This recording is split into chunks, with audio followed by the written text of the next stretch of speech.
Hello, everybody. Welcome to the Local Pundit. I'm Josh Anthony. This is your match day preview for Wrexham AFC versus Tranmere Rovers. And as you can see on the thumbnail, it is ready or not because these games are coming and the end of the season is here. And it's either put up or shut up right now. So it's ready or not. Here we go. And exciting for tomorrow. And yes, listen, we had a show last night, which was fun.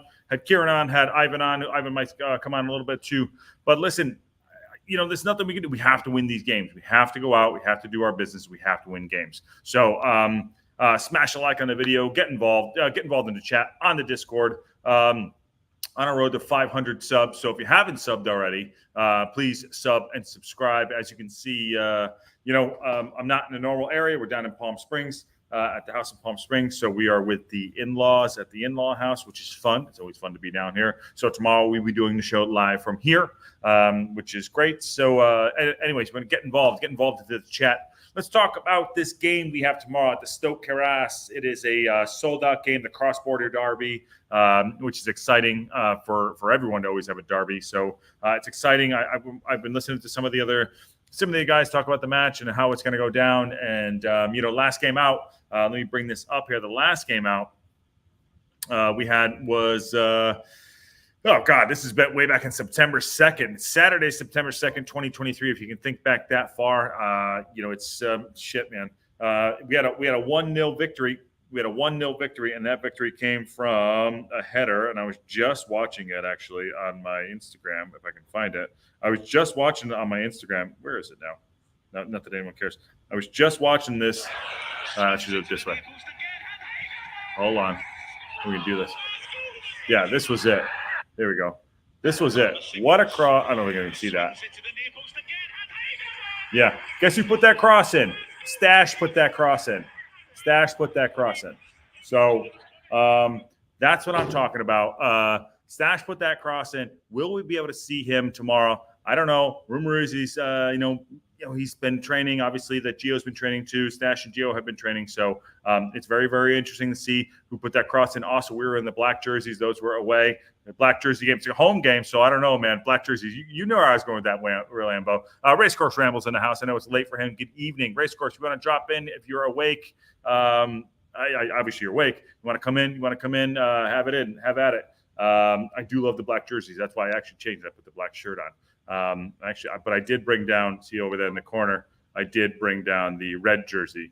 So I forgot it at home, but it's all good. We have a jersey up, some kind of representation. You could tell that this is obviously a space that isn't like the normal office space, but good evening, everyone. So anyway, this last game was on Saturday, September 2nd, 2023. Cross comes in from Stash, and who's on the back of it? Hayden. Bang, back of the net, and that's how you do it. So that was a 1-0 victory against Tranmere Rovers. It was a different game back then. We had a different team. They had a different team with different parts. I think that they were a losing streak at that point. But for us, we are a completely different squad. We are sitting comfortably in third. I say comfortably in third. We're in third. So it's to the point where tomorrow it's like put up or shut up. Ready or not? Here we go. We got to do this shit. Let's go. And again, Adam Cruz says I love the black jerseys. I do love the black jerseys, but we're probably going to be in the red tomorrow. On that match report last time, I'm going to give you our lineup, who we were playing last time. Our lineup last time, let's see. Let me bring this up here in a second. Here was our lineup last time, September 2nd. Look at that. Lineup last time was Howard in goal, Hayden. O'Connell came on for him in the 73rd minute, as you can see. Tozer, Boyle, Barnett, Ford came on. Young, O'Connor, Lee, Evans came on for him. McLean, Dalby, and Palmer. So obviously tomorrow, McLean will not be in the lineup tomorrow because he's got his yellow card issues. So tomorrow I anticipate that lineup to be completely different. If O'Connor is in the match tomorrow in the middle of the park, I wouldn't be disappointed. He's probably not going to do that. He's probably going to go with Young or someone like that. Obviously, where's JJ too? Someone, where's JJ? But I'd anticipate Boyle to be in that lineup. Barnett will be in the lineup. Lee will be in the lineup. And I say Palmer and probably Mulls. The rest, not going to happen. I just don't think it's going to happen. Racecourse Ramble says, big game this for everyone. Big old rivalry. No love lost between the fans. Be a great atmosphere. Yes, and I've been watching along. I see Ruby Slippers is out there. She's been having some pies and checking everything out. So she was at the turf, having to go at it. So I'm hoping everyone's having a good time. It's really really important that it happens too. But tomorrow is a big match, and I say also the big matches too. We have. I'm going to read the preview in a little bit too, but I want to look at these other matches that are also happening before we get into this too. So there are other matches happening there. The Notts County, the Newport match, Wimbledon, Harrogate, Mansfield Town play Bradford City. Yes, I think Mansfield Town will win. But in the run-in, MK Dons are the team. We talked about this last night. MK Dons right here are the team. They're going to play Crewe. They're going to play Mansfield. They're going to play. I think they also play Stockport at some point. But those are the ones that. That's the linchpin. Actually, we'll just do it this way. How about this? Before we talk about our match real quick. MK Dons literally play everyone. They literally play everyone. They play Crewe. They play Crewe, Stockport, Walsall, who have been on fire and have stumbled a little bit. Notts County, not so much on us. Forestry Rovers, who we do play, and they play Mansfield, Harrogate, and Sutton. So the Crewe game, the Stockport game, and the Mansfield game. MK Dons will play a crucial role into what's going on into these games. And tomorrow, that's what I'm saying. Ready or not, we have to go and do our business. I don't give a shit what anyone else does tomorrow. We have to go and we have to do our business. Can we deliver that? I think we can. I'd love to see I'd love to see Stash back on the pitch, and I'd love to see Gio on the bench, whatever it is. I don't care who's better, who's more fit. But having that lineup in the middle of the park will be very interesting to have for us in this run. So tomorrow, I want to see our players back, and I want to see this happening. Aaron says, "Hey brother, how you doing? Good to see you. Hope everyone is having a good Friday, having a good Friday afternoon." Adam Cruz says, "JJ is still hurt, isn't he?" Yes, JJ is still hurt. I haven't heard much about JJ. I don't know if anyone knows anything out there. So yeah, JJ is still hurt.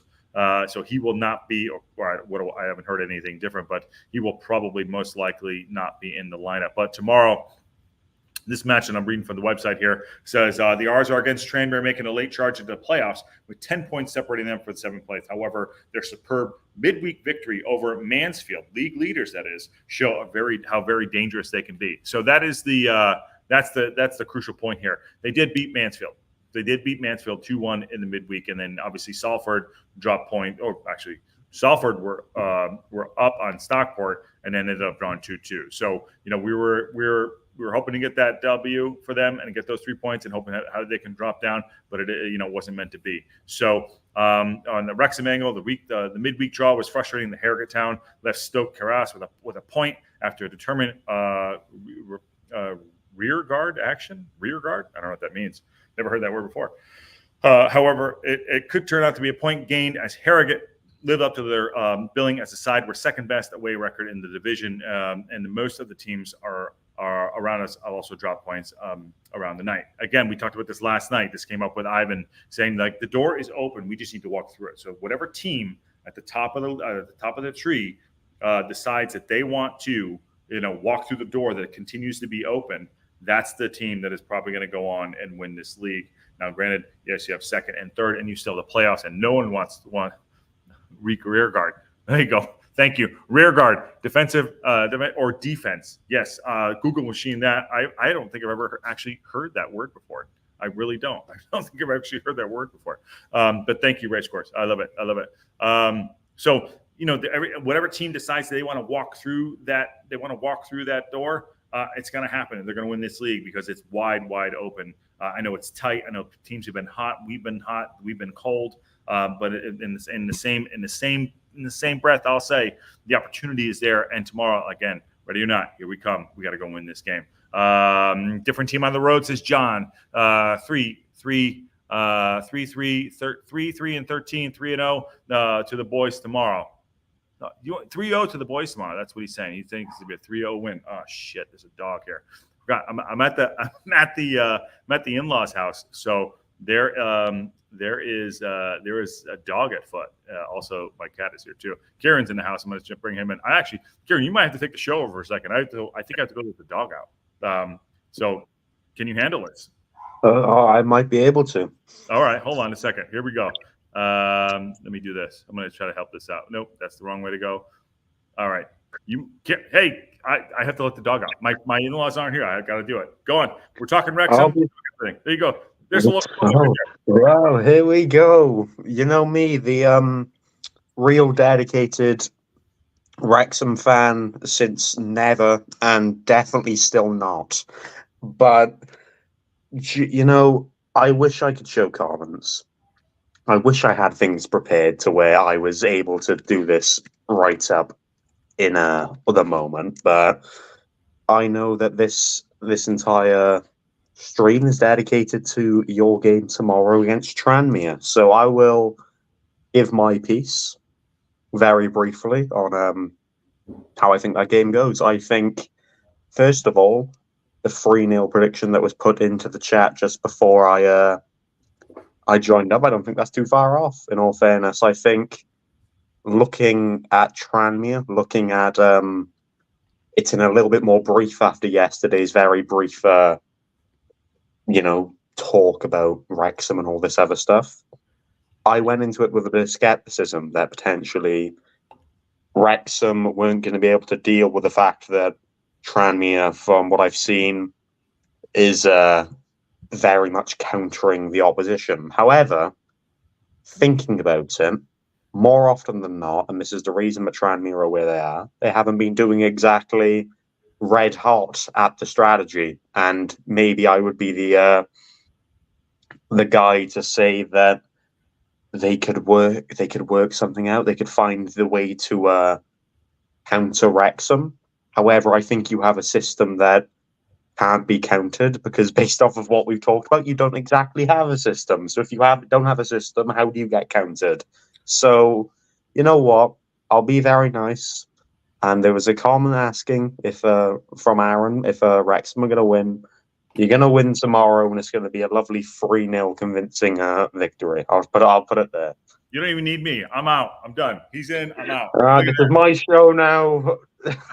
I'm going to go get my honorary Wrexham shirt that I don't have. I'm going to go find one. We got one reserved back there for you. No, I appreciate it. Sorry, the dog is here. I don't know what the hell's going on. He wants out. He wants food. I don't know him very well. His name is Jameson. In honor, I actually found this dog 10 years ago on the street. His name is Jameson, and it is actually the weekend. What is it? What's the 17th? It's St. Patrick's Day. I can't even think of that. So I don't know if he wants to go out or he wants food. I'm just sitting here looking at him. So on that bombshell. But tomorrow, Kim says O'Connor and Evans won't be playing or on the bench tomorrow. So I don't know if you know anything. I know you follow the league a little bit. So I don't know. I think O'Connor and Evans have both been training. I could see O'Connor getting in the match and Evans being on the bench. As you can see, I showed earlier that O'Connor was putting that cross in. I'd love to see him actually get in the match. We have to fill that middle spot in the middle of the park with McLean. As you know, you're a big Mendy supporter for the back line, but you don't want someone in the middle of the park. What do you think? Do you think these guys could be ready to go fill that spot? By the way, or do you think we're gonna have to go with the young, who I'm not keen that can actually fill the space? I think Tranmere, if like I said yesterday, if you're going to experiment with anything, Tranmere is probably a good option. They're not really fighting for anything. They're not fighting to survive. They're not fighting to, go up either. So, in terms of experimenting, in terms of exactly, yeah. They're all. If again, the term is, from what I've seen, very much on the beach, right? So you're at a level of, not really caring, preparing for next season. This could be a counter because, Wrexham Tranmere, local game, a bit more atmosphere on that. So there could be definitely more of a reason to, stick to your guns and stick to what you would potentially know. It's, I don't know. It's not that far, is it? Because Wrexham's like kind of, if you compare it to like northeast Wales, Tranmere is literally like west of England, Merseyside kind of areas. Would I be stupid in saying about 40 miles around that kind of area? I might not be too stupid in saying that, but Google that machine. I'll Google this. Red Horse announced. What's going on, Sean? How you doing? Red Horse says maybe, but they sound like they're looking forward to this. Some last big game of the season mentality for 30 them. Point. Tim says 30 miles. I'm really happy with that prediction. I got it in 10. I'm quite pleased with that. I don't think. By the way, I'm going to bring Ivan in the house. I don't know if he has a shirt on. Ivan, do you have a shirt on, or is that just a beige?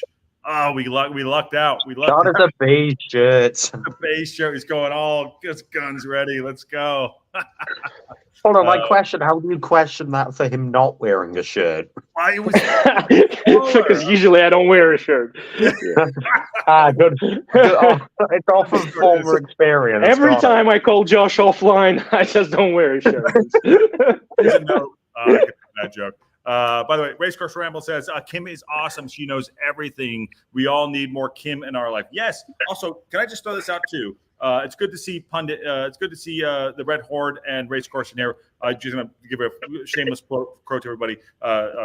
We do the After 90. It's been building up. These guys are great, fantastic guys. Really enjoy it. Also, we'd love to have more females on as well. We are not. No one wants to see our dumb faces all day. I mean, granted, he put a shirt on for this, but what are you going to do? Naked Ivan's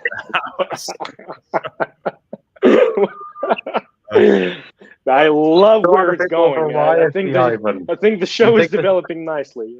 Yes. Hold on. I'm just going to get through these real quick. Can we call this dude the foreign pundit? Yes, 30 miles, Naked Ivan. Racecourse says his webcam is drunk, or am I tired? Me, am I drunk? I wish I was drunk. And then St. Patrick's Day. You're all able to celebrate it soon, right? Yeah, it is Friday. The Red Horde, all good here on a train, so I can't join you unless you want to see the beauty of the. He's in Toronto. No, he's in Vancouver. The Buran Inlet and North Shore Mountains. Yeah, it's like I said, it's better than my face, Sean. It's better than my face. Anyways, go ahead, guys. Go ahead. I have to take care of this dog. Just wait. You guys go. Enjoy the show. This is our show now. We own this show.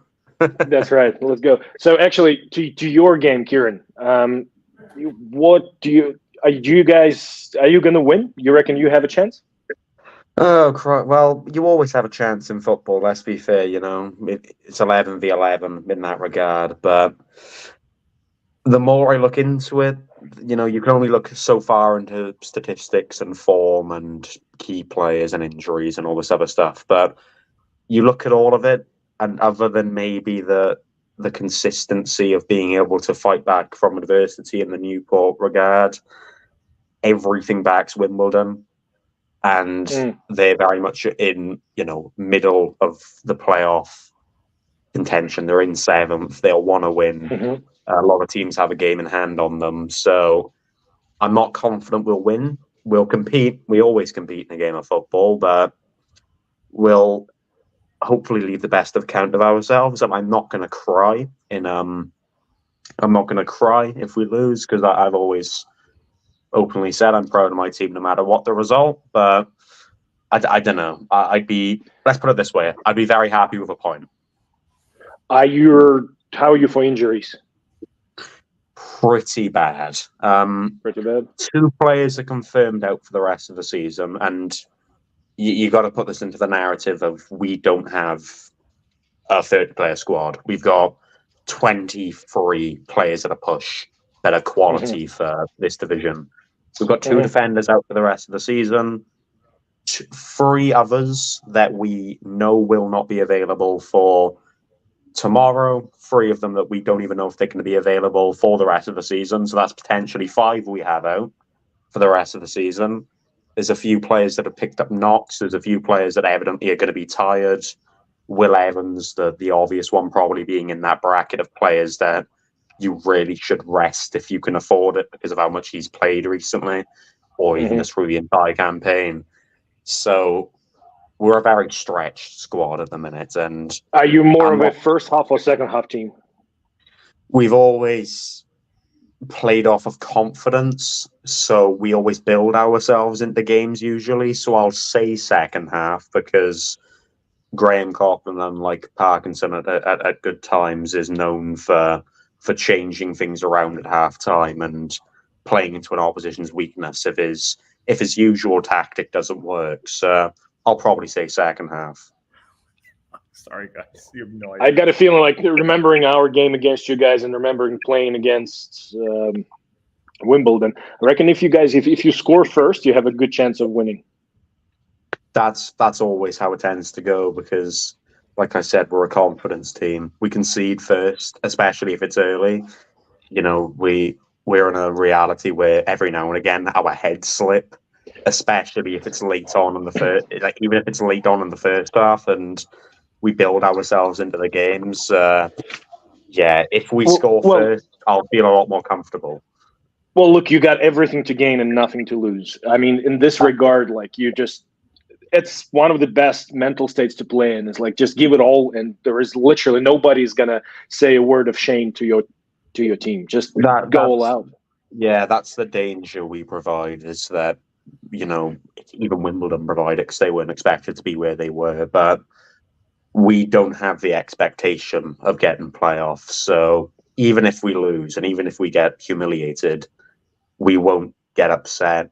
We won't be overly critical. We understand circumstances and everything. Don't get me wrong, you never like to see your team lose, but because of how well we've done this season, I can only enjoy football. No matter what the result, I can only be ever so grateful that my club's in the situation where I don't have to worry about its existence, because back in August, I was worried that we weren't going to be a football club, never mind an EFL club. So I'm just enjoying the ride, and it's why I talk about other teams as well, because part of me is half checked. I won't say half checked out. I'm a quarter checked out for the season, from a Newport perspective anyway. Well, look, you're punching way above your weight anyways, and just like I said, you've got nothing to lose. And to be honest, I wouldn't be surprised if you guys do well. Oh, well, you know what? We can only hope, can't we? We can only hope. Newport has a prayer, not a chance. So you're saying there's a chance, as Dumb and Dumber there. Yeah. Newport's been on a chance, yeah. It wasn't a chance, it was a guarantee, actually. Yeah. Sorry, I'm literally watching this dog. I apologize. I by myself. I'm watching the dog. I fed him. I don't know what he's probably going to go to the bathroom on the floor. We'll circle back. The world is his toilet. I know. Hey, it's live TV. What are you going to do? It's live TV, man. So bringing it back to Wrexham. And by the way, I think you guys will get into playoffs. I'm just saying it right now. That's what I'm saying. Oh, sorry. Just give me 1 second, guys. Sorry. You've either said yes or you've either cursed us. You've done one of the two. Well, you know what I didn't do, Kieran? I didn't bring it up. I didn't. Okay. I knew you were going to. Don't. No. Okay. All right. Done. I won't even do it. Listen, But remember that time, Kieran, remember that time when you messaged everyone on the show and you said... Anyway, all right, I'll get off that. Kieran, tomorrow. Sorry. Yeah, Ivan, tomorrow. Go into this. Sorry, I'll just. Okay, here we go. I'm gonna bring this up before we quickly move on. After yesterday, I decided to go and I scrolled back through the channel of the local pundit, and I decided to watch Newport County 1, Wrexham 0. Specifically, the 20. Okay. I love Specifically, those 20 seconds leading up to where we scored and won. I don't know. It's weird. It's so weird. It's just not. It's not working. It's not working. You can't do that. He's abusing his power. Man, this network today is just horrible. It's odd. I can't. It's just odd. I don't even. This Wi-Fi. I need to go check it. Yeah, what's going on? Oh my God. All right, I appreciate that. By the way, thanks for the rewatch along. I love it. I gave it a like, if that makes it better. Well, fine. Fair. We should all get a like. Drop a like on the chat for Kieran, at leleast for for the suffering and all that pain. And Ivan also putting a shirt on tonight, which is awesome. Even though it's I could teach. Anyway, so tomorrow the game, we got this going on. Tranmere, Ivan. Change everyone's mind tomorrow on how we're going to win this game. Your mind. We need to. No, I reckon we're going to win this game, but I don't think it's going to be pretty because them guys going to come around and they're going to play. I think they're going to attack. They will try and take the initiative. They will press us high. I think that they will try to score, and they will try to score early. I think we're going to, unfortunately, the way we deal with that is going to be long balls over the press. We're going to see a lot of that. But one way or another, I think we need to find a way to win, because if we don't, we're not going to be in a good position. So I don't expect a pretty game, but I expect the opposition to give us hell, and hopefully we'll be able to find a way. And the boys will put in good personal performances. Just like Kieran said before, we can't really rely on any kind of system. We can't rely on anything tactically amazing. So we're just going to have to find a way to surprise the opposition, and somebody will have to take the reins and take the initiative and lead the charge. I was listening to the Ramble earlier, the Racecourse Ramble earlier podcast. If you haven't watched it, check it out. Earlier, he had his podcast on. He was talking about the guy in the middle of the park, central defensive midfielder for Tranmere Rovers. So credit to him. He was talking. Oh, there, Kieran just gave up. Yep, Kieran just like, screw it, guys. So he was talking about the central defensive midfielder in the middle of the park. There, he made a great point. I'm going to try to bring him up. I don't know if he's still in the chat, but he was talking about the central defensive midfielder for them. Here's why I don't do anything. Here's why live is awesome. He said that basically this kid in the middle of the park is actually a really good baller. Let me see. I'm just gonna do it right now. The guy who plays central defensive midfield for Tranmere. I'm gonna find it right now. Okay, what is he? Is he good on the ball? Does he have good vision? What is a good conductor? Apparently, I want to know if you know anything about him. He said that, and I don't know shit about fuck. Sorry, I swore. It's Friday. Apparently, he is a really good player, and that he's a really good player, and that he holds the ball up really well. He's had some injuries, but he is a good central midfielder. He's basically their Geo. I want to know if you know Brad Walker. No, I don't know. You don't know? No, okay. No. But he was talking about him earlier. Here you go. He was talking about him earlier, and I didn't know. Maybe there you go. Brad Walker. There he is. By the way, Brad Walker. There you go. Credit to the race course. He was talking about it earlier. Does anyone know? He said he's a really good midfielder. He breaks the play well. This is I don't know him very well, but Kieran, have you seen him play? Because we haven't scattered on, but he was saying that's going to be the linchpin. Yeah, I've seen him play many times, and fun fact, he actually used to play for Wrexham. So this is a few things just to catch up on. So, first of all, between kind of 2021 to 2023, he was playing League One football. So immediately you think experience. He's played Shrewsbury, he's played at Crewe and all these other teams. So he's a well-traversed player, and I've just pulled up some of his stats, some of the kind of things that he does every game. So one, his tackle percentage is very high for League Two standard. 76.7% of the tackles he goes in for, he wins. So he's very good at, breaking the attack, kind of stopping it and faulting it. His ball carrying just off of his dribbling success rate, based off of his kind of just ability to beat a defender or beat midfielders, 71.4%, which again, very high for League Two. And he's got a very high range of passes, and this isn't even me just off of reading stats from the passing aspect. I saw him play when we went to their ground, and some of the knowledge he has when it comes to being able to pick out a really ambitious pass for League Two, for League Two standard, the ones where you see a player on the other end of the pitch, whether it be not as much of a switching play where it's diagonal, but that kind of diagonal forward run at the same time.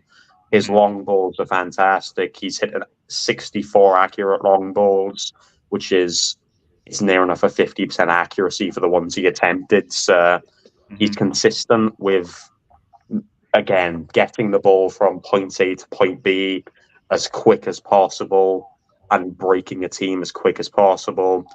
He's known to, and this is from me watching him and from me seeing from stats, he's known to drift out wide if needs be as well.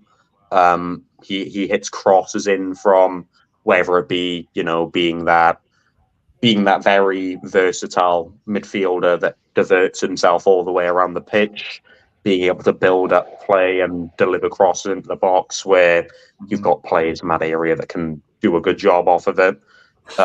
Not as fantastic in the crossing accuracy, 30% or so, but you don't need it when he's a CDM, and he does mostly play centrally. He is the focal part of that midfield.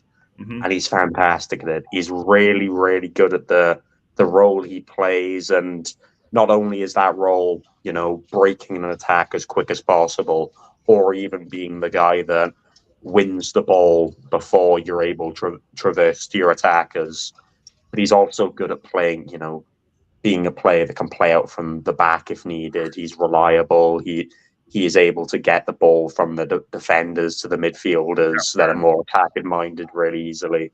He's a good footballer for the position he plays in. It's just best for the league too, and I'm going to pass these back to maybe Ivan can get his Ivan's whiteboard out. But by the way, Chicky Brewer, the dog's name is Jameson. He will be here tomorrow. FYI, good to see you, Chicky Brewer. One of my first followers, by the way. He's fantastic. And Race Course Ramble says, he's a CDM and breaks a play cleverly, stays on a feet, wins the ball, doesn't dive in. It sounds like starts attacks from deep and vastly experienced. He also goes on to say he'd be a League One player comfortably had his injuries not been good. So on that note, Ivan, you hearing that and what Kieran just said, what's going to happen in the middle of the park? Who's going to play there for us three, and how are we going to combat that? And how are we going to go and overcome? Because clearly, again, they did beat Mansfield Town, top of the league. So, and they're in 16th right now. So how are we going to combat that? What are we going to do? Well, look, now we're missing Maka in the midfield attacking CAM role. Lee is not that hot lately, but he's more or less stable. You can rely on them to step up if need be. Well, judging by what you guys are saying about that guy, that means that my previous comment becomes more relevant, because it looks like we're going to have no time in the midfield. Then we're definitely gonna try and skip the midfield as much as we can.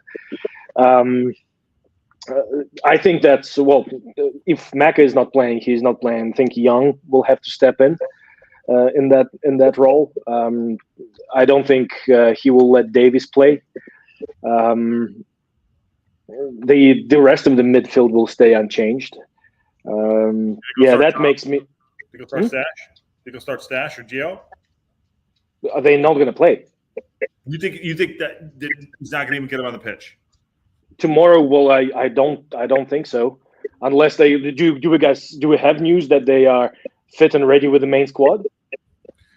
There's been no news. There's been no news other than they've been training. So with Maka out, I think he's going to start Young. That's my opinion. I think he's going to start. I don't see any other option, to be honest. Mm-hmm. I don't see another option. So you think we're gonna have no time in the midfield? We're gonna go over the top, and it's not. We're gonna do what we've been doing, which hasn't been working, which is gonna put us at a loss. Not losing, but at a loss for what we're doing. Racecourse goes on to say, Rod Apter, this is the attacking engagement for tomorrow. Yes, he's on the thumbnail for tomorrow. Tricky wire player. I think we were in for him. We actually were looking at him. Was on loan at Scunthorpe last year. Has kicked on massively since joining Tranmere and loan from League One from Blackpool. Yes, that was someone we were looking at too in the January window. On that note, Kieran, have you heard of him? You know about him? Yeah, I've heard about him way too well. He had an absolutely phenomenal game against Newport specifically. Pretty much everything you want in a forward that is, I suppose, a young prospect is the best way to play it. Very much a winger again, and he does everything you need to do from a winger. There's been many, and this is one thing, again, I remember from watching him. He takes a lot of shots, so he'll have a lot of efforts from goal that may be blocked, they may be lackluster, but he's always bringing pressure from the right side, so he's always there and thereabouts to if you are at a point where you're not quite focused or you have a split second where you lose the ball or make a mistake, as you would do as a current League Two club, he'll capitalize on it. And one of the main things I noticed about him, and this is one of his goals against Mansfield, I recommend you watch him. Corker of a strike. He knows how to hit a ball, and he can shoot from anywhere, and it almost feels like he's got a chance of scoring, or at least hitting it on target. And you know how football works. Potential lucky bounce, gets caught up by, you maybe think, Jennings in terms of the reliability in his goal scoring record and the positioning that he plays in, and he could score. And I can see that Racecourse Ramblers mentioned Connor Jennings as well. Yeah, he's Well, he's a phenomenal forward, and he has recovered from cancer, and his story is fantastic, and it's being paired with a brilliant season. Why I put on, I'm going to read Racecourse out in a second. What I put on the thumbnail was like ready or not, and this is what Ivan is saying. It's like, ready or not, we got to go and play these games. We got to figure out a way to do this. And I'm like, how are we going to do it? And I think that I said it when it's at the top of the show myself. It's like MK Dons, I think, are the one that are going to be able to help everyone out or hurt everybody if they can perform. And like, we have to go on and do this. And tomorrow with this game, it's a high level game. We have to go on and perform, and talk about Connor Jennings, talking about Apter, talking about the guy in the middle. We were talking about Brad Walker. We have to go out and perform.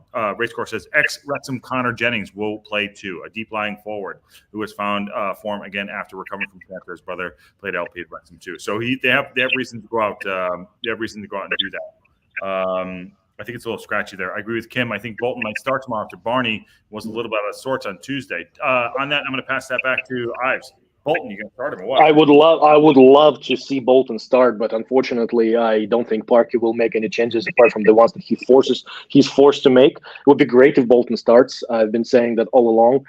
To be honest, I would love to see, if we're going to play the ugly football of just throw it over the press and chase it, it would be great to see Marriott starting with Mullen, and those guys can chase after the ball if that's what we're going to do. You weren't on the show the other night when Ken said play him in the middle of the park. Play Bolton in the middle of the park. You weren't on that. What are your thoughts? I don't think I asked you about that. Playing Bolton in the Macca role. Oh, I think he's a winger. He's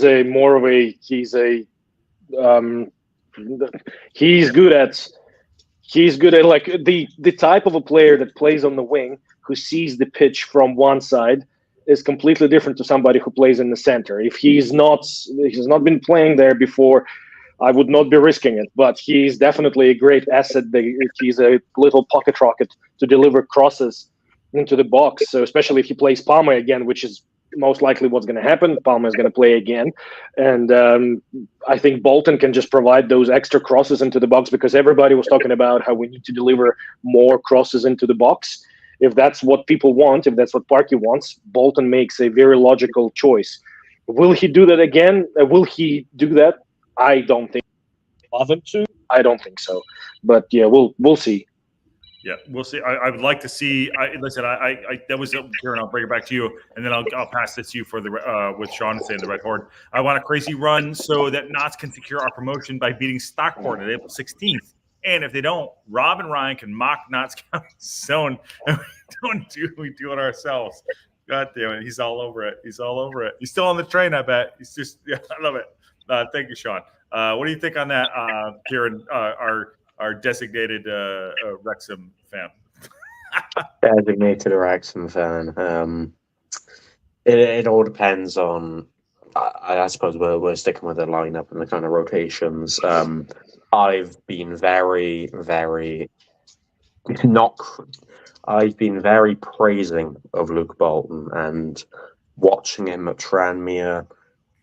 Pace merchant. He is an incredibly quick player, and that isn't something that you can train very easily. So having that attribute is absolutely phenomenal. To your point, what Racecourse says, he's a speed merchant, and his problem is the final ball and crosses is very consistent. Yeah. On our side of things, I'll just say this, and I'm not challenging you, well, but I'm, he brings up a good point. Sorry, boys, I'm just going to disconnect for 1 minute if that's okay. I'll be right back. You going to put a shirt on? All right, we'll see you in 2 minutes. Love you. Take it off. Love it. Love it. Love it. All right. On that note, Ramble says, we haven't seen that. We haven't seen we haven't even seen him play. So, that's our frustration. Is like, can he actually do that? And then, granted, Racehorse has seen him play, and Sean as well. But on that note, you think he's inconsistent? He's inconsistent. Yeah, I think that is, for a player that doesn't play week in, week out, how can you expect him to be consistent if he's not given the opportunity? But when I think of, I suppose, Luke Bolton, again, you always associate him with the pace and the drive to get to the ball before his opponent. And if we're using the analogy that you're gonna entirely miss the midfield, if you're not going to utilize it, if you're going to play, get it from a defense to attack as quick as possible. Having a player, you know what we do? We go out, we push this ball out wide on the side, like it's O'Connell that pushes the ball out to the kind of like a space like a 35 yards out, and then that striker comes and gets it. So we do overpass in midfield too. And Red Ford says this game is a must win, given 3-pointers coming. Yeah, so that this is a thing that is very very interesting about Luke Bolton, and I've talked about this and touched on this briefly. You mentioned that you play out wide. I've seen you play twice. You utilize the wings. Yes, Luke Bolton can play out on the wing, and I'm not saying you would play out on the wing, but the knowledge of knowing how to play out on that right side can very, very much dictate where he plays. He'll know where to position himself as someone who has played on the wing. He'll know how to benefit his extra player that is playing out wide. He'll know whether to play these inverted runs where he's being narrower. He'll know whether he drifts out wide and overlaps. And it does merit the fact that, he needs to increase or improve on his technical game. And one thing that was mentioned, of course, was his crossing. There's many a times I remember watching him at Salford where he would provide an overlapping run, try and hit a ball in first time, second time after a touch, and it would either sail over everyone in the box or it, just wouldn't beat the first man and would be claimed by the keeper. So he's very wasteful at times with the ball. He's very inconsistent, again, at times, but when he's not playing week in, week out, you can't expect him to be 100% prepared for in-game scenarios in terms of offensively. I think he offers a lot defensively as well. I think he's very much a midfielder that can track back. He's very able to win the ball back. Again, this is from mainly what I watched when he was at Salford. He's very, very reliable as almost a CDM when you need him to be, when you're off the ball and when you're trying to get it back. Taking these 4 next comments. This game is a must-win, given 3-pointers from Red Hort. Okay, Bolton has started. Okay, he has started there. Yeah, for sure. Bolton hasn't come close to scoring a goal yet. Not supposed to score goals. And Saturday was by far. I don't know. You didn't probably see his performance. I will agree with that with Aaron. It was his best performance. It was a cameo appearance for sure. 12-minute cameo, right? Right. As it came out, I don't know how long he came on, and maybe I know a little bit more than me. And then going a little bit further, to be fair, this is Sean Red Hort. Barney hasn't scored either. Okay, and Barney hasn't scored. So I'm going to move on from Barney. I'm going to move on to Barney, and I'm also going to score. I'm going to go to JM, and I'm just all kind of tying into how we score more goals. The Mullen hat trick that he had a couple of weeks ago, where we're not scoring goals. So it's like, to be fair, Kim, Barney hasn't scored either. Don't need to have the wingback score. Fair point. Okay, it's an added bonus. Bolton has hit and miss with his crosses, but is better than Barney and beating a man and driving the box. So on that note, we need to score goals. We need to, we want to. I think our best way where we do play is getting on the wings and getting the ball in the box. Get it in the middle of the park. It's either Geo or Stash. Getting the balls out wide. We haven't been able to do that. So is it indicative of that we need to have those players on the side if you're saying this guy's inconsistent, or is it something up front? So I don't know if everyone heard all that, but I'm past to you. Sorry, I missed something. Why are we talking about Bolton and Barnett scoring? Why are we talking about those players needed to score? So we're not saying they need to score within the. So it's been brought up to while you were out.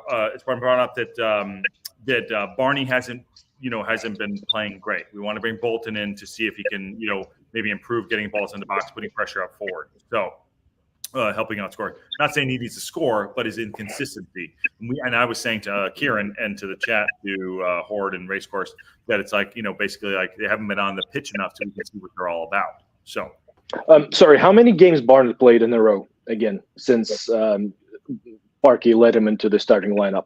3 or 4, maybe 4. Yeah. So, and he last game he played against a very physical, strong opponent who was pretty much just as fast as he was. So after a few games like that for a winger running up and down, for a wing back especially, it's normal to get a little bit tired and be a bit slower. So that's why we're talking about the fact that a normal football team will be rotating their players. And if you're relying on the guy to run nonstop and be a speedster, well, maybe Bolton and Barnett should actually take turns.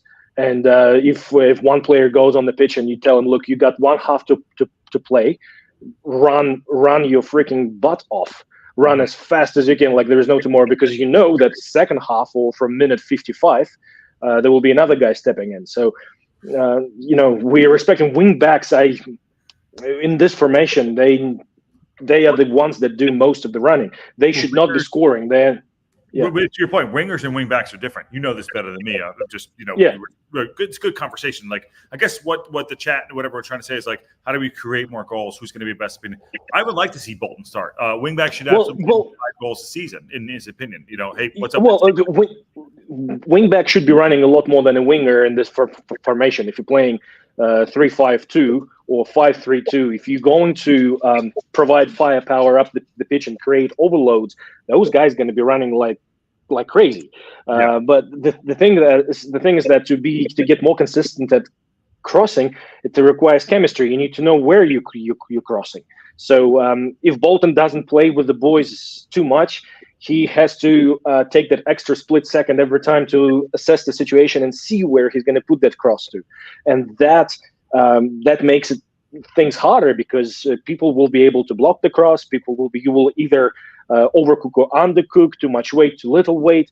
But if you're doing it automatically, if you know exactly where you're sending that ball, your performance is gonna show better stats.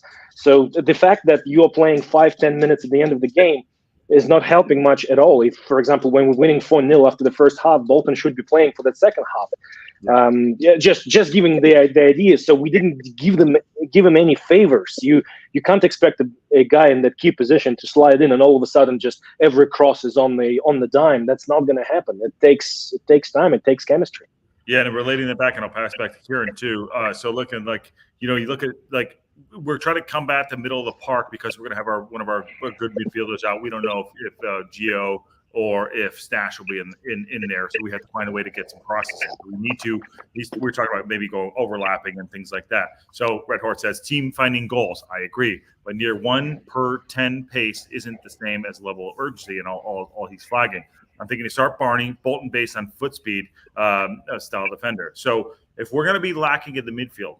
And even if Gio or Stash start, right, our midfield will be sacrificed a little bit, correct? Because of the player which you talked about. I keep forgetting his name. I'm sorry. The racecourse. Barker? No, who's Brad Walker. Walker. If we're not going to be able to play in the middle of the park, how do we counter that? And so that's why we're bringing up our wingers and Mendy. And I know you're a big fan of Mendy, Kieran. So are we going to be able to get the ball out to Mendy to put balls in the box so we can score? Because we're not going to go through the middle of the park if they're going to break a play that way. Well, one thing is the way to get a ball from the wing to in the box or in a shooting position that is realistic to scoring. It doesn't always have to be whipping the ball in. It doesn't always have to be that way.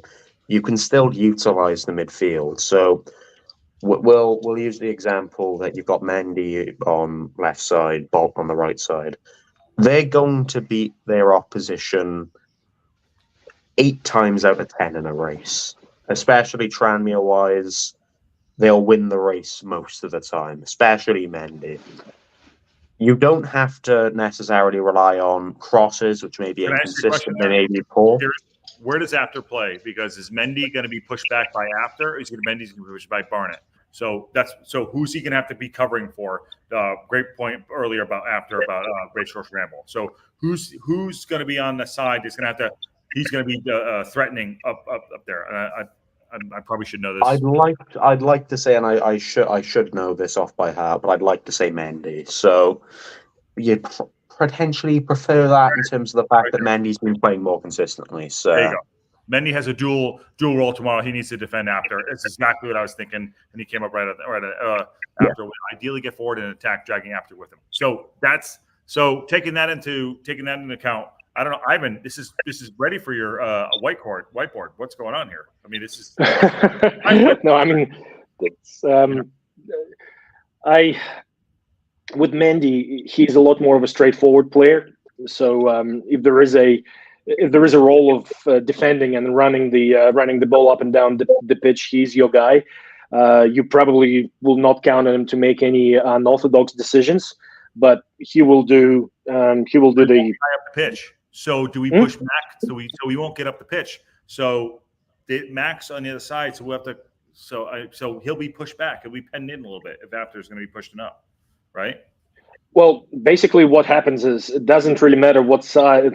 The strong side wingback, if he's pushed up the pitch, the back line should be sliding across to cover, and if need be, one of the midfielders needs to be ready to drop back a little bit. Well, look, I would like to see because from what I can gauge right now, he will not be carrying the ball up. There will be a long ball. So if anything, I don't think this is not a relevant. It's not a relevant conversation. We'll play long ball, and if we in the midfield, like you said before, with our caliber of players, because we have two squads that are capable of playing without a necessary need for constant long ball. But the way we have been playing before, we are very static off the ball. I do not like when the ball carrier releases the ball and passes, I don't see much movement happening within the within the players without the ball. They are usually waiting for a second ball to come instead of doing little runs and changing the angles and moving laterally and diagonally. Even if it's just a couple of steps, we're not about playing those angles. We're more about playing up and down, north-south style football. So I reckon that we're just like, you remember how Parky gave feedback to Mendy after that game? He was saying, good job, you were very powerful, you won more headers, and you delivered more crosses into the box. That kind of feedback, the way I see it, if I was a player, like, okay, all I need to do is run up, overpower the player, and whip the ball into the box. I'm simplifying things here, but, that's what I'm going to expect. And if your wingback carries the ball up, it's only natural for the back line to slide across and cover that gap, because you can't leave two at the back. You will need your weak side wing back to slide down and shift across just in case. So whether it's left or right, the same thing happens. Kieran, are you familiar with and that's good analysis, by the way. Good analysis by Ives. Great analysis. Are you familiar? Have you seen Max play at all on the right side there? Have you seen him play? Cleworth? Admittedly, very minimally. I will, I won't be there on the bush there, but again, everything Ivan said, right? The issue is that, and it's always been something that we've always diverted to, is there's no plan B offensively. You catch it on the break, you have, I'll move back to the ideology that, well, I'll say Bolton is the one that is more. You think he should start tomorrow? Is what you think Bolton should be? Not you. Listen, I'm taking on the fact that you think Bolt should get an opportunity tomorrow to start for the pressure. Yeah. But first of all, yeah, I think, again, I've alluded back to this.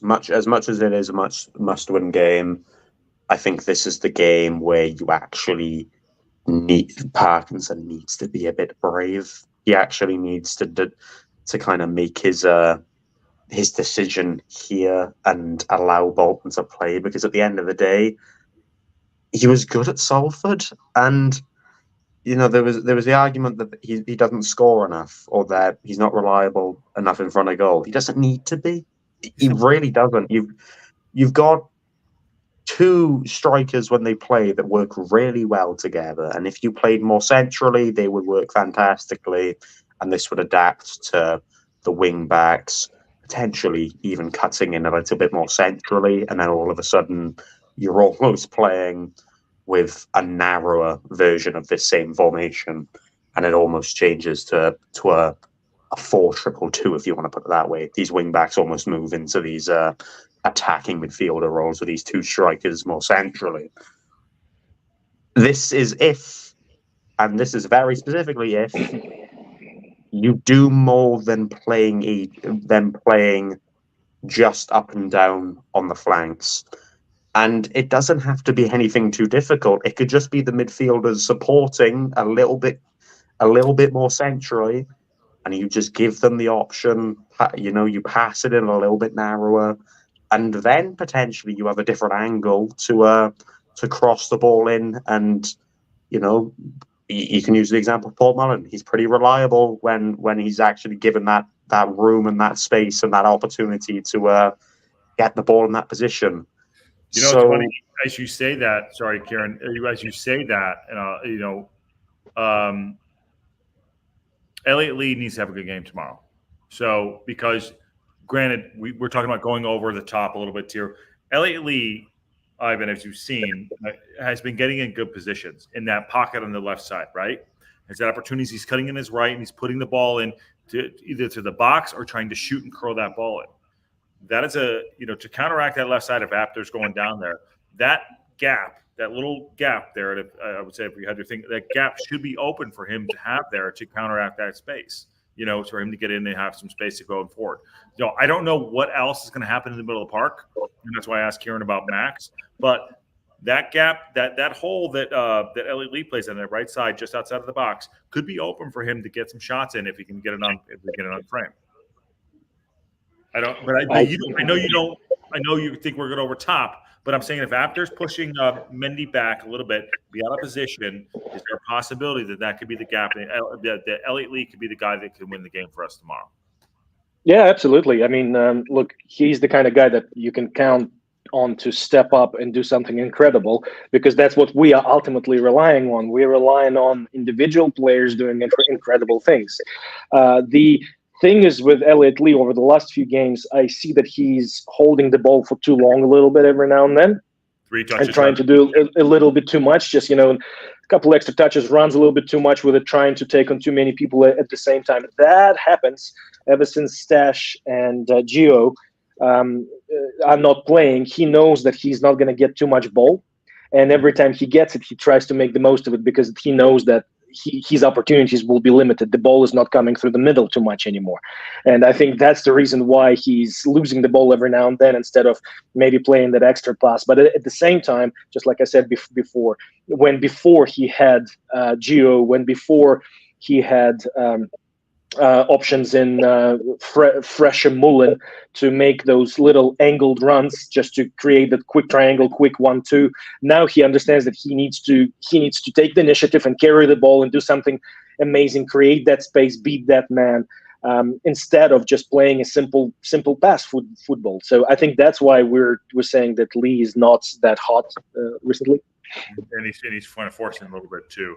Good. Yeah, he's forcing it a little bit. But he's forcing it a little bit too. He's definitely forcing it a little bit too.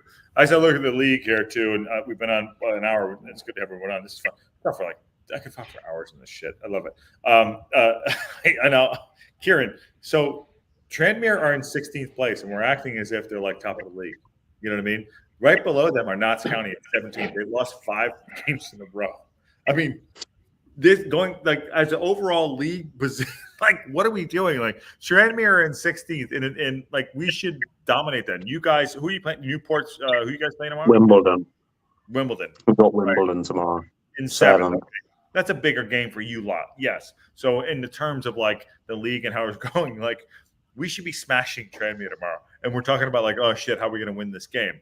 Well, you can say that we should be smashing them based off a league position, but Right. we very much know that League Two, especially this season, it's not written in stone like that. No. This league has not even some of the best groups of players, but some of the best tactical coaches I've ever seen, all up and down the kind of pyramid. No, but tactical masterclass, right? That's right. He's gone. Who needs Josh? No one needs me. It's so yeah. Oh, he's back. Yeah. Sorry, I'll go. Go ahead. But no, the thing is, especially when you're at this point in the season, it doesn't matter who you're gonna play. They're gonna want to win, and especially when you're Wrexham, you want to beat Wrexham because, and especially you talk about it, Tranmere Rovers. It's set in stone. They've said this. It's their last big game. They want to win it. And given the fact that, you can use the analogy, we should be smashing them because we're third in the league and they're 16th. Yeah. They beat top of the table Mansfield. So, that analogy doesn't really, that analogy doesn't work, especially in the league. Well, on your point, Kim, look what Kim says there. Tranmere in the relegations over the first 3 months. This is even the same team as they were then. So Kieran, you're right. No, it's not the same team. I believe they changed manager as well. So just off of that alone, if they wouldn't have had such a bad start to the season, they wouldn't be 16th. They wouldn't be anywhere near that. They'd be very bare minimum top half of League Two. So we're very much in a scenario where the term that I hate, but it's true in this league, is false positions. Teams that you look at and you immediately underestimate them because they're 16th. Jesus. They're 16th, they're 15th, they're 16th in the league, whatever. And then all of a sudden they surprise you by playing really nice football and beating you on the day, because these teams, and it's really scary to play teams around here where they've not really got anything to fight for, because they can very easily surprise you, and you can very easily look at them and go, yeah, 16th, nothing to play for, it's fine. We'll win it. It does not matter in this. It really does not at all. And God, this League Two is probably, from a footballing aspect and from a, me who tries to stay as neutral as possible, especially when Newport aren't playing for whatever reason, I just love watching this league because I go into it with the realization that anyone can beat anyone, because every single manager has many ways of playing football, and these many ways can be beautiful passing football, all of these triangles and diamonds that you always assume and envision when you see Pep Guardiola and all this stuff, to the teams that just absolutely hoof the ball up from one half at the end of the other and win the ball. There's so many styles of football you've got to prepare for, and there's so many different types of players that you can never underestimate a team in this division, because we've listed off a team that is 16th 3 players that could potentially counter you. So that's the thing about it. They may be 16th, but they're no pushover. They definitely aren't. No, Racecourse says right there, anyone can beat anyone in this league. The top teams are just more consistent teams, and it's true. And before we go and wrap it up real quick, I just want to. By the way, good to see you, Racecourse. I know it's late there for you guys, and for you, by the way. What time is it over there? You got 7 hours plus. It's 25. It's 25 minutes to 1, so it's 12:34. It's 12:35. Oh, I know. Yeah. Kieran, if it makes. You go bed, man. What time's your game? If it makes it any better, there was one of these that we came on to, that I came on to, and I don't know when it was, but we never mentioned the time, and it was about 4 a.m. It was around there when I was in there, and this was with no sleeps. I remember that. I don't know how I keep doing it, but I'm quite proud that I keep doing it. So there we are. That is the view from the train. So that's from Sean from the Horde. So he's got a better view than we have, by the way. That's a nice view. Why would you not want to show that view?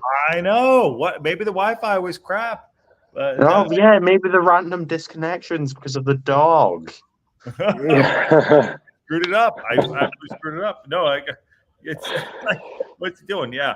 Hold on, we got through it. John says, by the way, John's in the house. Since 11-11, they've been fourth in the table. 11 wins out of 22. We are third, 3 out of 21. So that's John H, I believe. John's really consistent in his studies. He's good. He's good. I know he kind of jumped around there, but yeah. The top teams are deeper too with some games than they shouldn't. And I say that too. And reason why I brought that up because of what Racecore said and what John's saying there.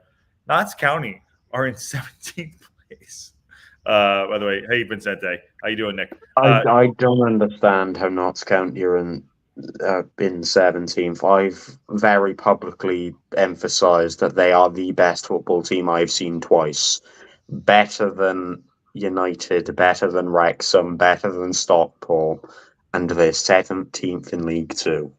I don't understand it.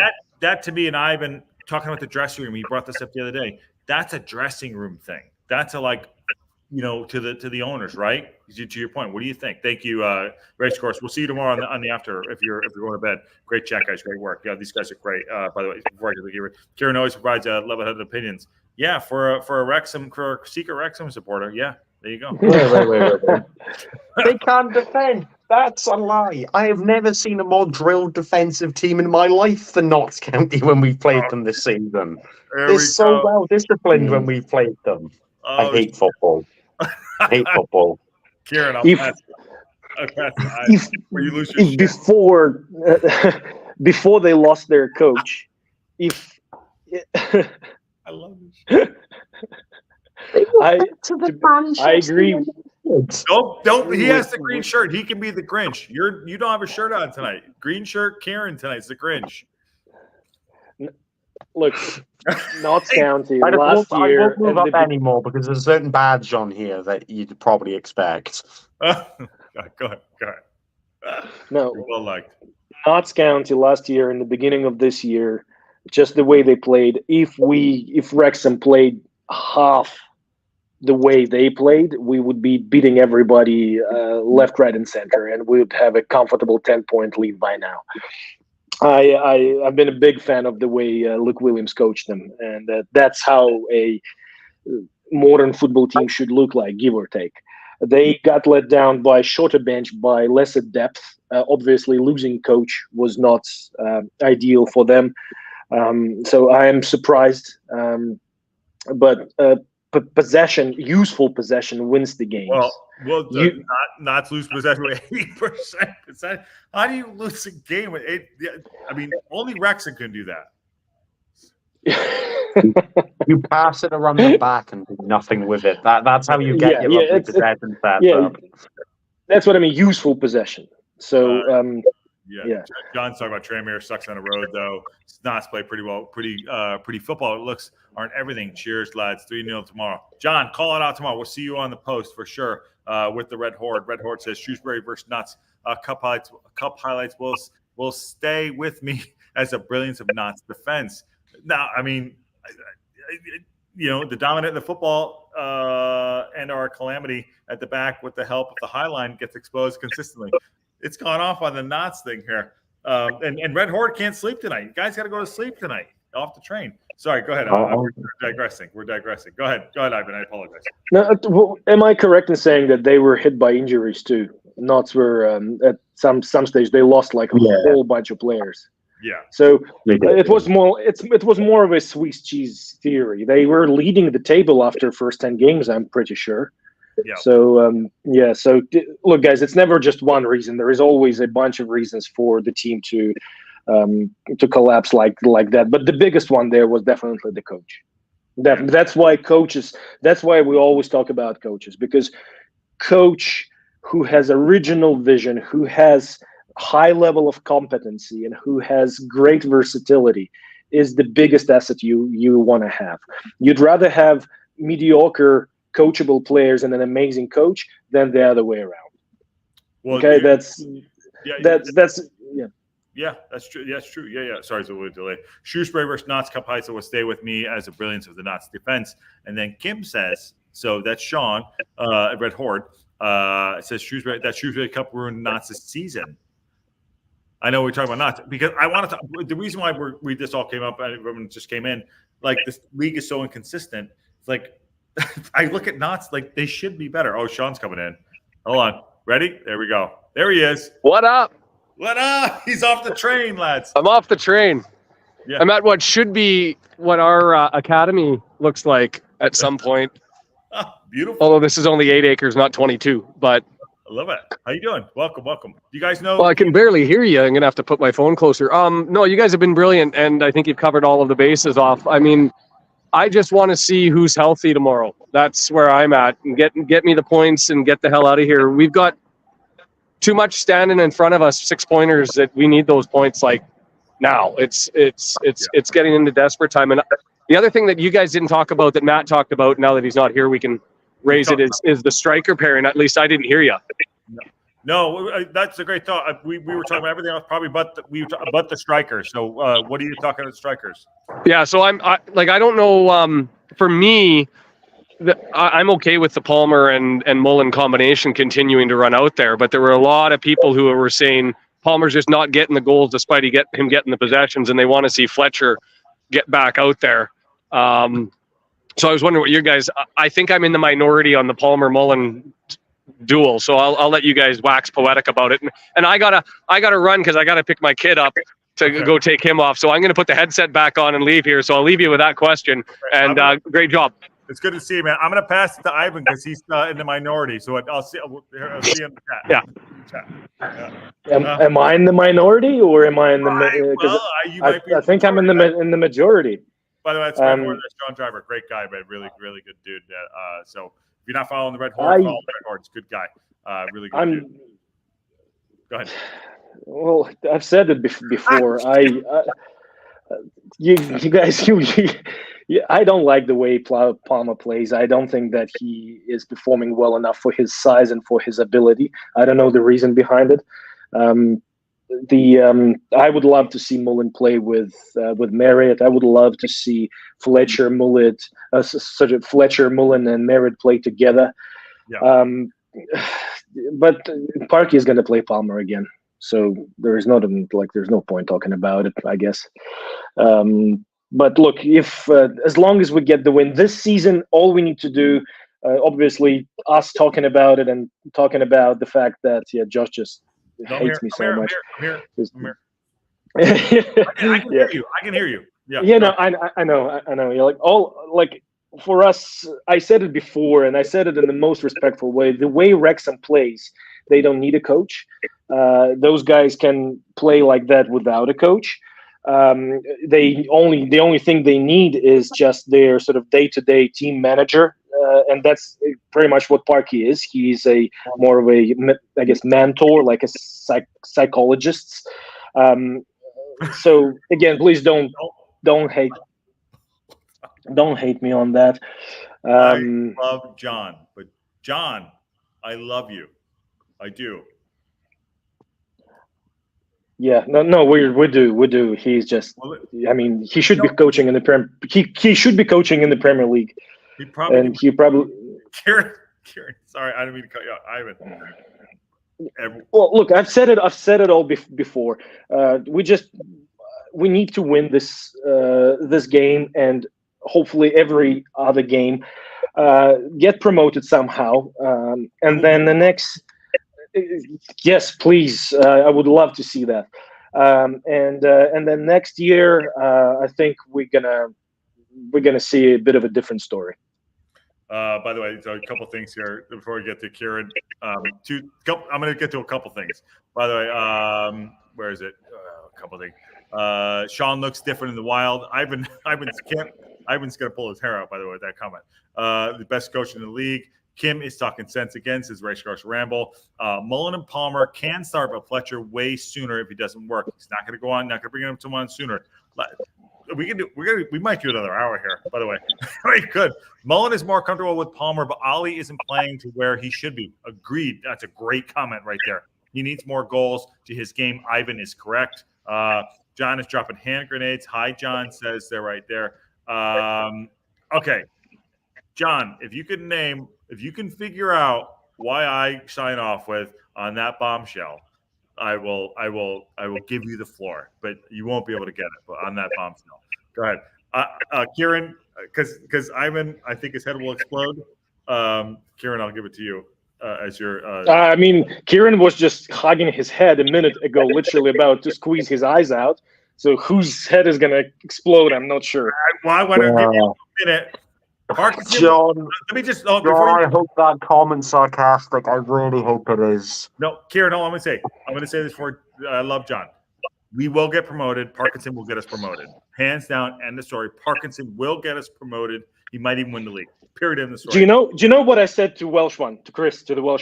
Yeah. If we get promoted, he gets $100 from me and a box of beer. All right, well, I'll give him the beer. Okay. You get $100. And I will gladly pay the money because I'm not 100% convinced. I think we still have more of a chance of not getting promoted than getting promoted. So it's $100 of charity. I'll give you the beer. Kieran, go ahead. Don't be mean. No, I'm not going to be mean. I'm not going to be mean because it's Friday. It's actually Saturday. It's the week. Well, it's actually Saturday where I am, so it's match day, guys. It's match day. So.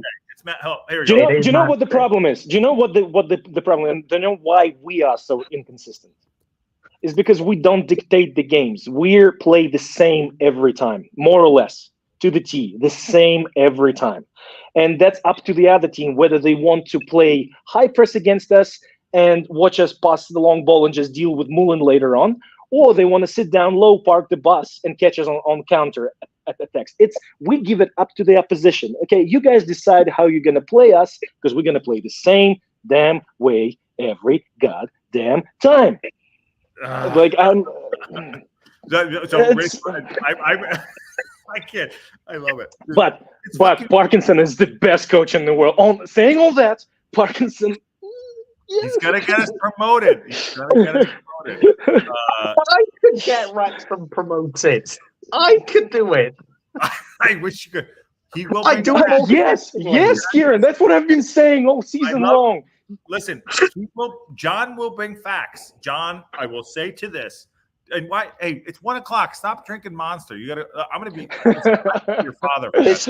This is why my sleep schedule is awful. Okay. Okay. No Monster after midnight for you. That's it. All right. So the squad could get themselves promoted. These players are good enough to sort themselves out, i.e., Kieran. Yes. Right? That's what I've been saying. Okay. Unfortunately, Ivan, I'm scared he won't get us. He will get us promoted. Michael Wolf said, anyone else trying to figure out what this show on the TV is the background? Okay. Sorry. This is totally dumb. In the background, I have a mix of it's a mix of 80s. It's a mix of 80s recuts of I'll put the link in the chat and you guys can watch it. It's all like 80s movies mixed to like calming music of like stuff like that. Anyways, thank you. Let's go. It's game day. Let's go. Kieran's got to go to bed, but Kieran, go ahead. Give me your Parky stuff. I'm going to put the link in the chat where you can watch all what I'm watching back there. Go. Well, you know what? I mean, we've reiterated it, and it's being reiterated all in this chat. These players could get Wrexham promoted. They don't need a coach. They are top end of League One quality. That is what they are. They are. That is the simple, honest answer. And you can talk about how important coaches are, because by God, they are. But when you've got a squad that is 1.5, if not 2 divisions better than the division you're in, you don't need a very good coach. You just need a coach to go, all right, here's the starting 11 we're playing every single week. Here's the very rough basics of what we're going to do, and that what we are going to do is kick the ball as high up as possible and rely on everyone else to make mistakes. Also, a little bit of luck will bounce our way because it's a nice Hollywood, isn't it? Mm-hmm. At the end of the day, Ryan, and I will lose my head if I continue talking about it with a level of trying to classify Parkinson as a wonderful coach in this scenario. He's done well with teams that are kind of lower down the respective divisions, he's done pretty well because he's been able to rely on players, and it might even be just a mental switch that he's been okay at kind of converting into results on the pitch. But in a title-winning team, if he had the squad where you look at it on quality of, let's say he had Barrow's squad, let's say he was a Barrow, that Barrow team would be 14th, 15th at best, probably lower. And this is relying on him not getting sacked beforehand. He has got the creme de la creme of League Two footballers that really shouldn't be in League Two. I could get them promoted. It's just This team would be fighting for playoff spots in League One with Luke Williams. We're going to. Here's what's going to happen. By the way, Kim are slightly better than a coin flip automatic promotion. Love it, Kim. And Racecourse Ramble says, Kim needs to be on a regular on someone's podcast. Can we make this happen? Kim is always welcome on my podcast, on Racecourse Ramble, on the Red Horde. We can do it after 90. Let's do this. Kieran, by the way, also too. Ivan, fantastic. Ivan, you guys should. Hey, you two guys, come on the post 90 tomorrow. If you guys, I look. No. Yes, People. Yes, Kieran. And Kim. It's a dangerous venture because I can lose my I'm not too sure if he can cope. I can literally get sued. No, you. Here's the deal. We're totally we're over an hour and 20 minutes. If people are still on, I'm so happy. Good to see everybody. Drop a like, subscribe if you haven't. Kieran's channel as well. Ivan is a regular on the show. We're on our way to 500. Blah blah blah blah blah. All that fun stuff. Listen, after the game tomorrow, it's a post 90. It doesn't necessarily have to be about Wrexham. Sean set it up where it's like, have your say. It's a 606. We're creating that chant. We're creating that vibe. You want to come in and rant and rave, or you want to, laugh about your team, and come on, Ivan, you are more than welcome. Kieran, you're more than welcome. So please do that. That's my selfish. That's my. Oh, you know what? So long as the link works this time, I'll be there. Oh, because I remember we had problems with the link last time out. Okay, so you have tried. I did try. Okay, I'll send you the goddamn link. I'll send you the link. But you're coming on, both of you guys coming on tomorrow. Send me the bloody Discord one as well. I keep trying to look for it. I can't find it. Sean, are you get Kieran in? Come on, we need him. The Discord link. I think we do it on something, but you guys come on in. Kimmy's been a regular show. Racecourse says Wrexham need to get promoted because everyone else are dropping more points than us. Yes, that's what. Ready or not, run through the door. This is it. That's what's going on here. It's 6 o'clock on a Saturday. This league does feel like a game of bloody hide and seek. In all fairness, it's a roller coaster. I don't know if I want to stay on it. You want to stay? I was originally in the beginning of the roller coaster. Now all of a sudden I've moved to the front, and I don't like it. Kieran, here's the deal. and you're not buckled in. Yeah. I'll offer you the outlet, and I'll let Ivan accept you in. Here's what's going to happen. You're Welsh, right? Are you from Wales? I am from Wales. You're young enough where you can change a little bit of the stripes. We'll accept you in. We're going to go up to League One next year. You're going to stay in League Two. All right? No, so not happening. No. Comes up to League One with Wrexham. We will let you come in. We'll let you come in and be a part of it. Ivan, I am not. Nope. This is not happening. I will talk. You don't have to be a Wrexham fan. All we need Kieran for, with all due respect, is an objective opinion, neutral, objective opinion. Look, the thing is, you'll get a 100% objective opinion because my team won't be in the same league. Done. And you will always be supporting Welsh team over any other team, right? I will. There you go. So strong enough supporter anyway. Done. And tomorrow he'll come on the post 90, and Ivan will come on the post 90 as well. He'll put a shirt on, and he'll come and have his say. He might even have a watch on tomorrow with a shirt on. I don't know. We'll see. And Kieran will be in there. He'll be texting how we're going to win a game. And we're going to lose last minute. Yeah, I get it. Keep going with the joke. Wrexham won't squeak in because of anything. Mansfield, Stockport, Crew, and Kazans do. Whoa, Kim coming in hot. No way. I think we're going to win the league. Come on, Kieran. Wrexham, your League One team. Rachel Ramos says, I think Luke has done a great objective job. Rare to find someone who doesn't just want to criticize another Welsh club. No, Kieran. I think it's Kieran. Kieran. Yeah. Maybe he means the ex-coach of. Okay, I thought ex-coach of Notts County. Kieran. Yeah. Autocorrect. Yep. I got it. Well, he spelled my name wrong again. Kieran spelled wrong. But I think it's there you go. Yeah, exactly. No, he's done a great objective job. He's come on a lot. You should have him on. Go ahead. Yeah, no, I mean, you always saying like, "Where's your whiteboard?" There is no reason to bring it out, just to sort of get back because nothing changes. Yeah, but Ivan, I've given you. I gave you the Elliot Lee thing. I gave you the Max thing. We talked about the going up the right side. I mean, you're losing your touch. I would like to talk about it. Whiteboard is great when you can talk about what happened in the game. When you can, that's you can actually go and pull a certain play apart and say, like, look, this is what happened here, and this is obviously something they've been working on the training pitch, or this is something new, we've never seen this one before, or they changed the system, or they changed the formation, or this and that. But it's like same thing repeats itself every time. All right, fine, fair enough. All right. Bring back the whiteboard. The whiteboard needs to come back. So this is a Top Gear quote. There you go. Top Gear quote. What is that? The Top Gear quote. You've misread that Kim. What Kim wrote? Where's Kim? What I mean? Kim didn't watch Saturday. Oh, Nick, we are not going to be friends, me and you. Just looking at the chat now, we're not going to be best mates. Karen. So what did I misread on that? You've misread what Kim wrote. Okay, where's Kim's right? Wrexham. Yes, no. When she was saying, go ahead.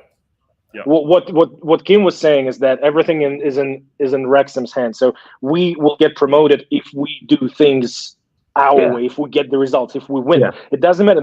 I've been saying that all along. Stop looking at other teams' results. Stop it. Yeah, you don't need to. Balls in your court. With the players that we got, we should be literally everybody. Like, don't even worry about other teams. With the players that we got, we should literally. He's going red, steams out the ears and all. Well, I don't blame him. I feel like we should, but we don't. And that's guess why?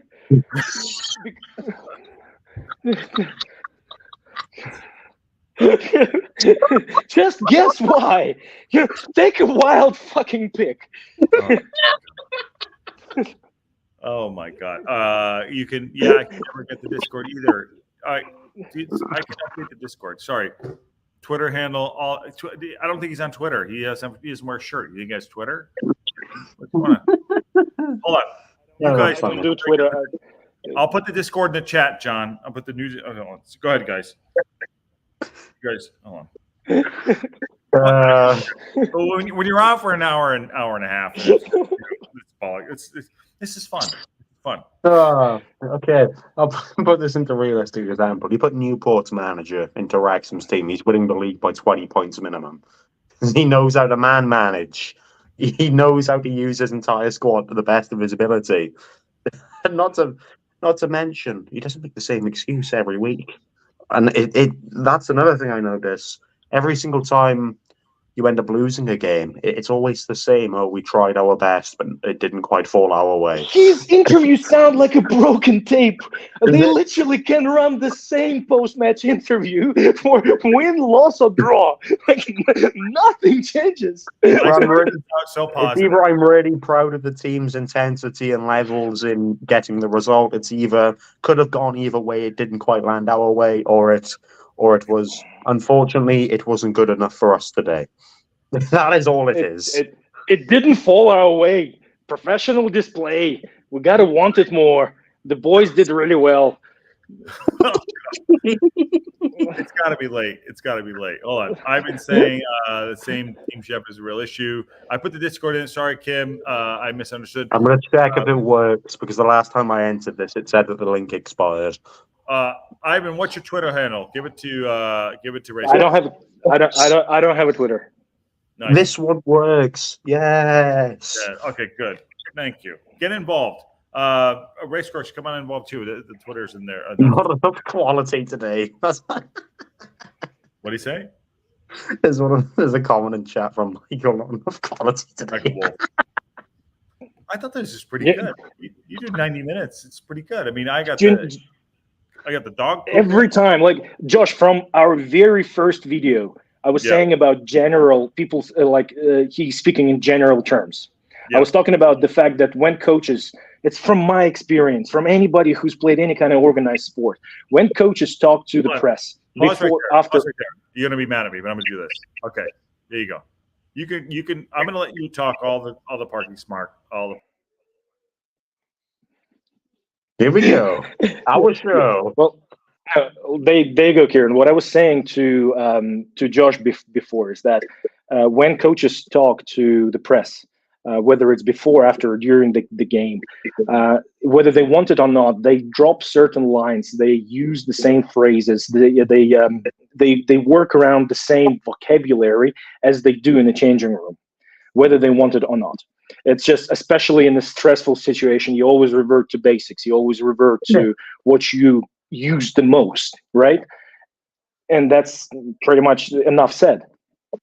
Oh yeah, it definitely is. And there's also a level of when there's pre-match interviews done, and this is I thought it's a basic observation that he is a broken record and he says the same kind of stuff, but at the same time, you're gonna review a performance very differently 10 minutes after the full-time whistle to an hour after the full-time whistle. The kind of emotions you have during the game will die down, and you'll be able to give a balanced and reflective view. And a lot of these interviews, admittedly, they are dropped and released about half hour to an hour off kickoff. So there is the kind of, there's the understanding that, he doesn't want to put all of his emotion into it because he could say something that is taken out of context and it's put to a level of a disagreement and misinterpretation from fan bases and players.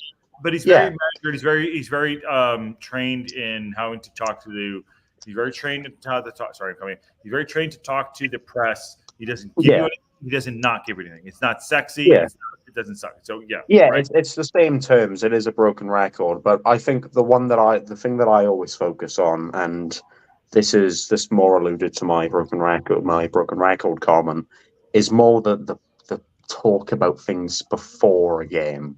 Because this is where you can get to a point of, you prepare through a week as to what's going on. You've more than reflected and gave the analogy of what happened the week before, and this is where you can give a level of balanced opinion that has a lot of depth to it, and it's very it's noble and it's very accepting to see managers give very balanced opinions before a game and then again keep very level-headed after a game. But it's frustrating at the same time because you want to know what the person who is managing your club has to say on the performance, because you can put all the emotion you want into it, but it's the manager who gets all the words across, isn't it? And it's one of those things.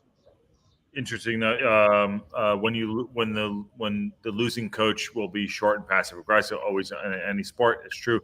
Vincente says, but it's also leading questions from the interviewer. He also has the exact same questions at parking players. It's true. Yeah, it is true. It is. You don't want to single out players, but I suppose giving a little bit more, because he'll watch the game. He's been in the game long enough to know what went well, what didn't. You can just talk about a segment of the game where you go, we didn't. This is a very basic example. We gave this player too much space, and we gave him too much time on the ball to allow him to play it inside to a level where we're in an unfair in a disadvantage in terms of numbers, and we're caught on the break. These are the things that can be that you can very quickly analyze and mention in a post-match presser, and it's something that our manager tends to do quite a lot. He mentions, it won't be more than one particular section in a game that may not last any longer than 20 seconds, but it gives you the extra reassurance that they're 1,000,000% aware of what needs to be improved, what needs to change, and they want to make sure that the fan base is also on level terms and understands that it's not the manager being lazy with his replies, but rather that he's actually caring and trying to improve the results. John's in, by the way. John is in. Finally, John's in. Good analysis. Yeah. This is all great. Kieran, are you going to the match tomorrow? Unfortunately not, and that's why I'm still awake, because I don't need to be up front. Well, drop-ins, I think Ivan's going to drop in the game tomorrow if he's up for it. Come in and watch the match. You're more than welcome to. Kieran, if you're not on the post 90, I'm going to ban you for a week. Okay, fair enough. Ivan, you're banned for a week too. You got to put in post 90. The guys that were Ramble and Sean and Racecourse Ramble put some work, and you guys got to come in and have your say. All right, we'll keep this noted. Right. I'm putting this in my diary as we speak. Actually, we'll chuck it in the calendar. Yeah. Do I have your? Here you go. I'll be in the. See, Racecourse will be in the after 90. Great.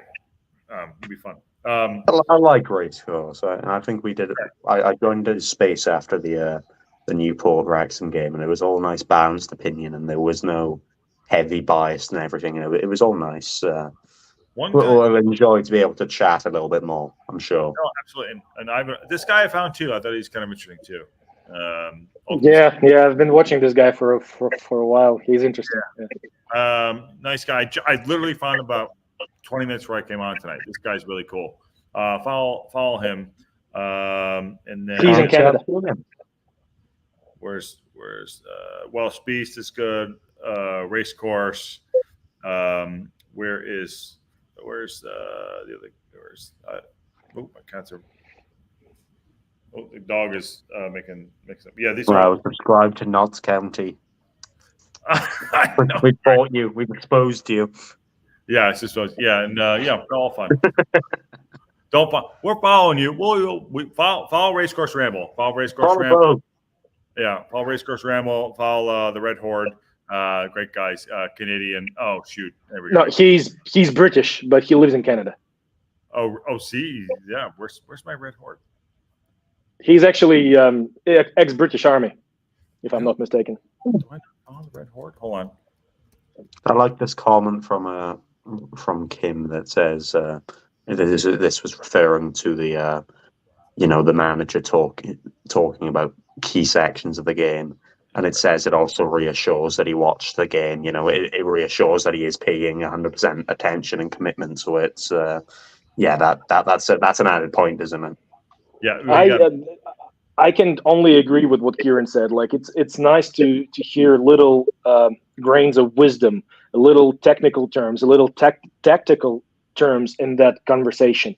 That means that the coach understands the game on a very deep level.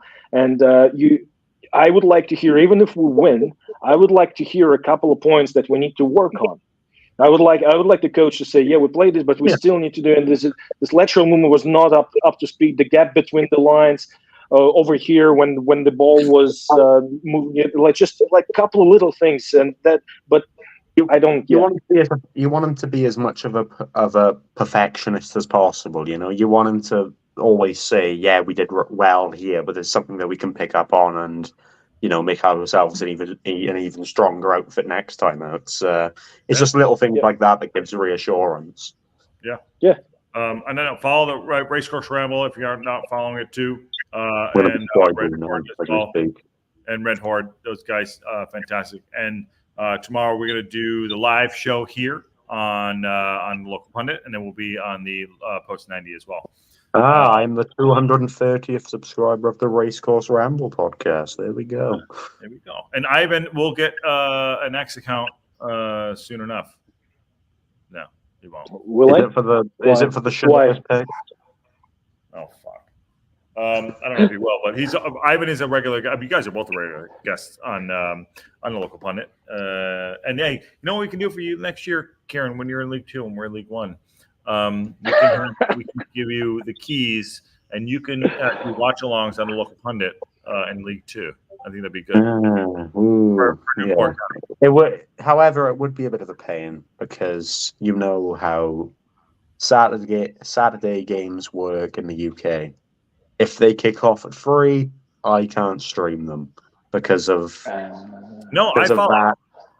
No, you can't. You can't stream them. You can listen to it on the radio, but you can't stream it. Hold on, you can't watch on the iFollow? I cannot watch the Newport game tomorrow because they want you to the game. So pretty much. But if you get the really okay, there you go. Yeah. VPN would work, but it's a huge pain because it's something to do with they don't want people to be like illegally streaming games on websites that people can like watch for free and everything, and it defeats the purpose because you just can't watch the content at all. So I follow if you're in Wales. Sorry, I know I digress. I'm going to wrap it up here because I got to meet the missus and the in-laws. If you are in Wales, you can't get an iFollow account and watch it yourself unless it's a Tuesday game or, for whatever reason, a Friday game. If it's a Saturday game at 3 p.m. UK time, I cannot stream it and watch it. Oh. Unless you want to do it either by a VPN or you want to do it by illegal Fire Stick. No illegal stuff. No illegal. But exactly. Our League 2 account there too. All right. We've been on for almost 2 hours here. Here you go. I follow broadcast. Yeah, there you go. Yeah, that sucks. Follow Racecourse Ramble, the Red Horde, and Kieran, and don't follow Ivan's Twitter account because he doesn't have it. But he is. Follow me. Yeah, follow. But he is in the Discord. So now that everyone's in the Discord, it'll be a lot more fun. All right, so I'm going to wrap that up here. Kieran, I'll see you tomorrow. I'll text you before the show. Yeah. Of course, yeah. Yeah. And Ivan, I'll text you before the game too. Good to see you, man. That's it. Do you want me to come on during the game or not? You want to come on? Or I don't care. It's up to you. Are you gonna be up? Yeah. I'll be up. So if I'm waking up that early, I might as well come on. If you don't mind. I would say I'll come on, but I can't watch the bloody game, so I just kind of be there like, I don't know what's going on, guys. I know what's going on.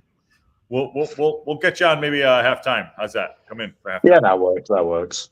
Okay. All right. Cool. All right. Hey, thanks everybody in the chat. Thank you guys. It's been great. Cheers, guys. It's been good fun. Good to see. Go me, says Kieran, and good to see everybody. All right. On that, I'll let Kieran go. See you tomorrow, guys. Ivan, good to see you, man. Awesome. I will. Oh shit! I lost him. There we go. Oh, everyone's gone. Okay. Let me see here. Stop the screen. Ivan's, he's ready to rock and roll. He's coming on.